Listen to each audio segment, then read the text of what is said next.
تفسیر امام حسن عسکری علیہ السلام، بات سمجھ میں آ رہی ہے میرے موجود ہے؟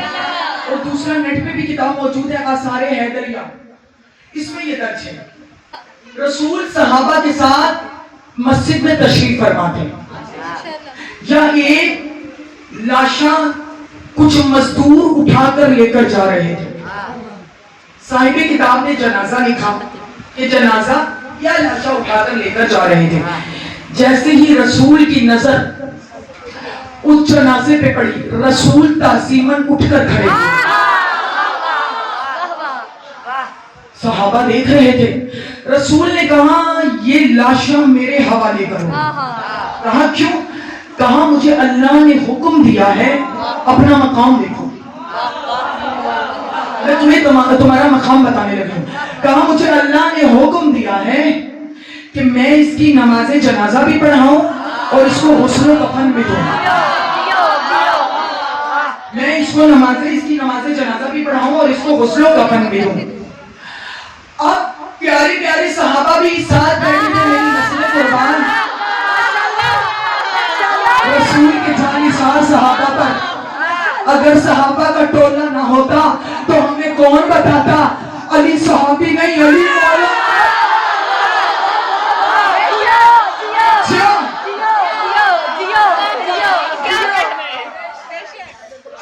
صحابہ بھی بیٹھے تھے، صحابہ حیران پریشان کہ یہ کیا ہو رہا ہے۔ اب دیکھو اٹھا کون ہے؟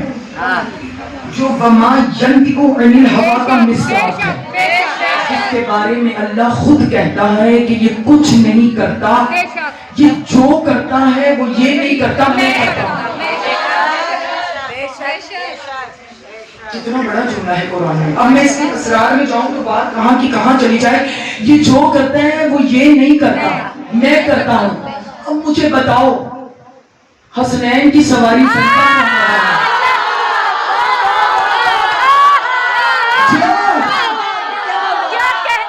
اب اس میں میری بات نہیں کرنی، بات آگے چلی جائے۔ زہرا کے ادب میں کھڑا تو ہوتا رہا ہے، جو خود کچھ نہیں کرتا وہی کرتا ہے جو اللہ چاہتا ہے۔ وہ رسول تعظیماً اللہ جانے وہ کون تھا جس کے لیے رسول تعظیماً اٹھ کے کھڑے ہوئے۔ رسول نے بولا کہ میں اس کا غسل و کفن بھی کروں گا اور نماز جنازہ بھی پڑھاؤں گا۔ اب صحابہ دیکھ رہے ہیں، غسل و کفن دیا گیا، نماز جنازہ رسول نے پڑھایا اور اس کو قبر میں لٹانے سے پہلے جانتے ہو نا کہ جناب فاطمہ بنت اسد کی قبر میں رسول خود لیٹے تھے، یہ بات تو سنی ہے نا۔ یہ جس کا جنازہ آیا تھا اس کو قبر میں لٹانے سے پہلے رسول خود اس کی قبر میں لیٹے۔ اوہ یا علی، مجھے تو پتا ہے نا میں نے کیا پڑھنا ہے۔ رسول خود اس کی قبر میں لیٹے، صحابہ حیران۔ رسول قبر سے نکلے اور اس کو کفنایا گیا۔ صحابہ نے کہا یا رسول اللہ یہ کون ہے جس کو نہ ہم نے کبھی نماز پڑھتے دیکھا، جس کو نہ ہم نے کبھی مسجد الحرام میں دیکھا، یہ ہے کون جس کی آپ نے اتنی تعظیم کی؟ میں اپنے موضوع کو بات سے متصل کر رہی ہوں، جس کی آپ نے اتنی تعظیم کی کہ آپ خود اس کی قبر میں لیٹے۔ کہا سنو تم نے اسے کبھی بھی مسجد میں نہیں دیکھا، لیکن جانتے ہو یہ کون ہے؟ یہ بنو نجران کا ایک غلام ہے جس کا نام ربا ہے۔ ربا، اس کا ایک عمل ایسا ہے کہ وہ اللہ کو اتنا پسند آیا کہ اللہ نے مجھے حکم دیا کہ میں اس کی نماز جنازہ خود پڑھوں۔ بات سننا اور بات کے اسرار تک جانا، پورے مجمع کی توجہ اور میرے فکرے ضائع نہیں ہونے چاہیے۔ اس کی ایک ادا اللہ کو اتنی پسند آئی کہ اللہ نے کہا اے رسول تو اسے غسل و کفن دے اور نماز جنازہ پڑھا۔ کہا یا رسول اللہ وہ کون سی؟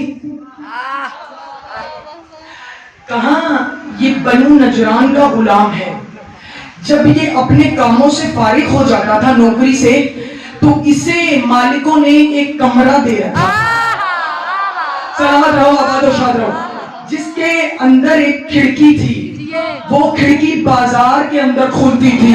دینا ہے کہا سنو یہ کھڑکی میں بیٹھا کرتا تھا اپنے کاموں سے فارغ ہو کر, اور اس کی یہ کھڑکی مدینے کے بازار سے کھلتی تھی. کہا یا رسول اللہ یہ کیا کیا کرتا تھا؟ کہا یہ کھڑکی میں بیٹھ کر میرے بھائی علی کا انتظار کیا کرتا تھا. جی محمد روئے آخری فکرہ اس موضوع سے ریلیٹڈ آخری فکرہ سنو. کہا یہ کھڑکی میں بیٹھ کر میرے بھائی علی کا انتظار کیا کرتا تھا, اور جیسے ہی میرا بھائی علی گزرتا تھا یہ میرے بھائی علی کو دیکھ کر صرف مسکراتا تھا.